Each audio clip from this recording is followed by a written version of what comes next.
Hello viewers, कैसे हैं आप। मैं हूं शारदा शर्मा। मैंने आज आप सबके लिए क्रिया पर वीडियो बनाया है।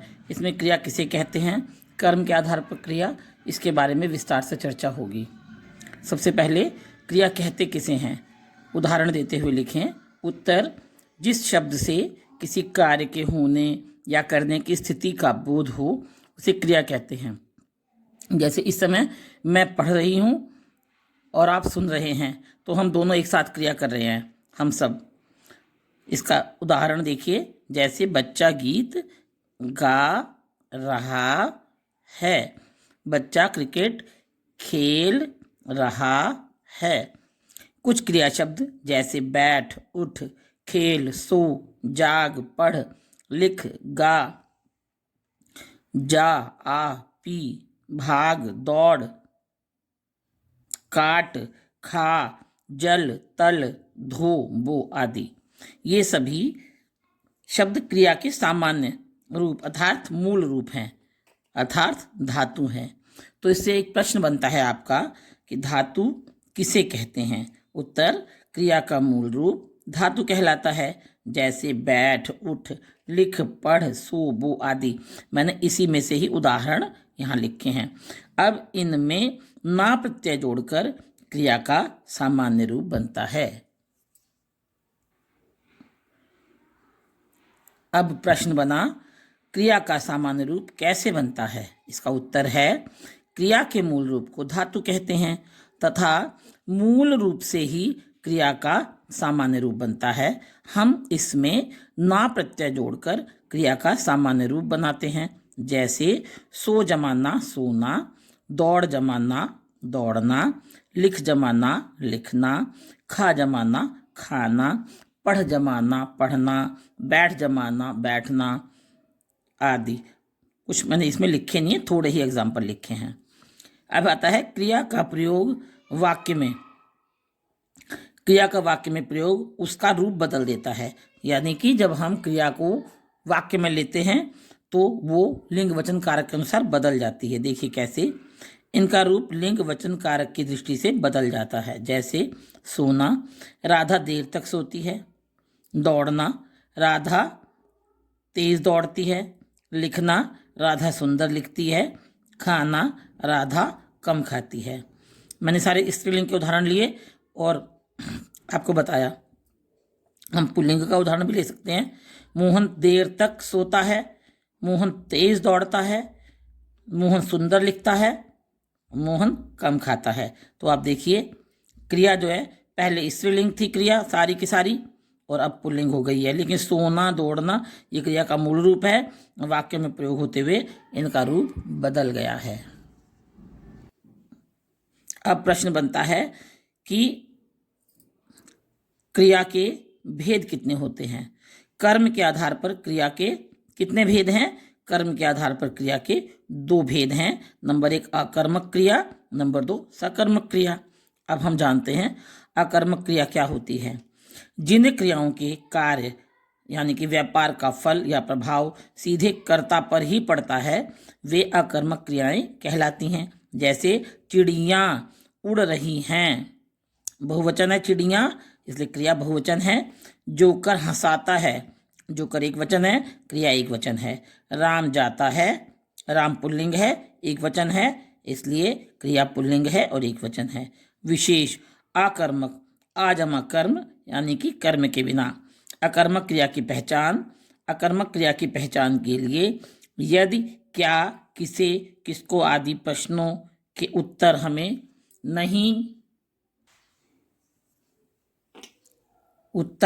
मिले तो समझना चाहिए कि वहां अकर्मक क्रिया का प्रयोग हुआ है।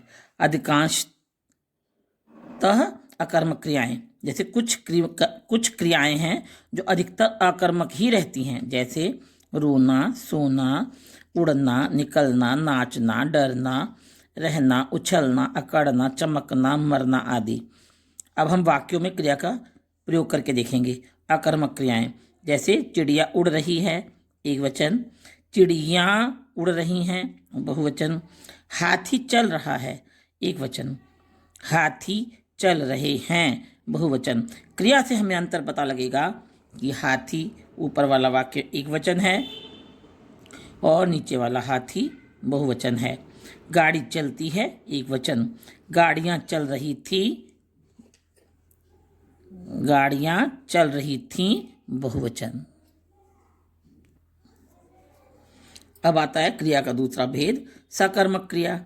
जिन क्रिया शब्दों के कार्य या व्यापार का फल कर्ता को छोड़कर कर्म पर पड़ता है तो वे सकर्मक क्रियाएं कहलाती हैं, अर्थात वहाँ कर्म की प्रधानता होती है।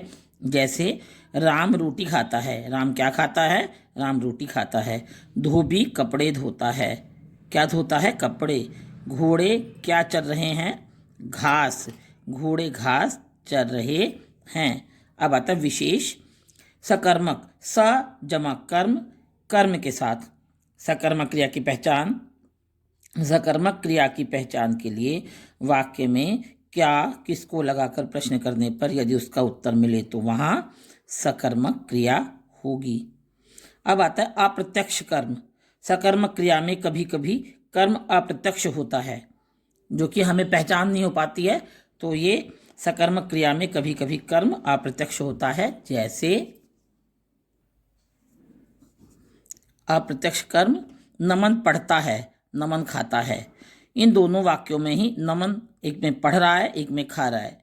तो वाक्य में क्या पढ़ता है क्या खाता है इसका उत्तर हमें नहीं मिल रहा है, परंतु यह निश्चित है कि वह कुछ ना कुछ अवश्य पढ़ता है, वह कुछ ना कुछ खा भी अवश्य रहा है। इसलिए यह दोनों सकर्मक क्रिया के उदाहरण हैं।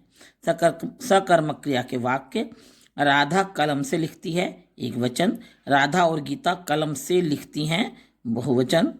मोहन सेब खाता है, एक वचन। राधा और गीता के अनुसार यहाँ पे क्रिया लगी है। अगर कलम के अनुसार लिखती तो वाक्य होता राधा और गीता द्वारा कलम से लिखा जा रहा है या लिखा जाता है। मोहन सेब खाता है, एक वचन। मोहन और सोहन सेब खाते हैं, बहुवचन। अब बनता है कि सकर्मक क्रिया के कितने भेद होते हैं। सकर्मक क्रिया के दो भेद होते हैं, एक कर्मक क्रिया और द्विकर्मक क्रिया। एक कर्मक क्रिया, जिन क्रियाओं में एक ही कर्म पाया जाता है वे एक कर्मक क्रियाएं कहलाती हैं। जैसे पायल कपड़े सुखाती है, इसमें एक ही कर्म है, क्या? जैसे पायल क्या सुखाती है? कपड़े। क्या सुखाती है? कपड़े। मोहन फल तोड़ता है, क्या तोड़ता है? उत्तर मिलता है फल। तो यहाँ पर एक कर्मक क्रिया है, यहाँ कपड़े और फल एक कर्मक हैं। अब आता है द्विकर्मक क्रिया। जिन क्रियाओं में दो कर्म पाए जाते हैं वे द्विकर्मक क्रियाएं कहलाती हैं। आइए देखें कैसे। माँ ने बच्चे को दूध पिलाया, यहाँ पर माँ करता है, बच्चे कर्म है और दूध ये भी कर्म है। तो माँ ने किसे दूध पिलाया? बच्चे को। माँ ने बच्चे को क्या पिलाया? दूध। हमें उत्तर मिल रहा है, किसी का भी उत्तर मिल रहा है। किसे दूध पिलाया? बच्चे को। और क्या पिलाया? दूध पिलाया। हमें प्रश्न का उत्तर मिल रहा है। इससे हमें पहचान हुई कि इसमें दो कर्म हैं। उम्मीद करती हूँ वीडियो आपके लिए यूज़फुल होगा, आपको फ़ायदेमंद साबित होगा आपके लिए। जो कोई मेरे चैनल पर नया आया है तो मेरे चैनल को लाइक करें और मेरे वीडियोज़ को लाइक करें और सब्सक्राइब भी करें मेरे चैनल को। वीडियो देखने के लिए बहुत बहुत धन्यवाद। मेरी और भी बहुत सारी वीडियोज़ हैं, कृपया आप उन्हें भी देखें।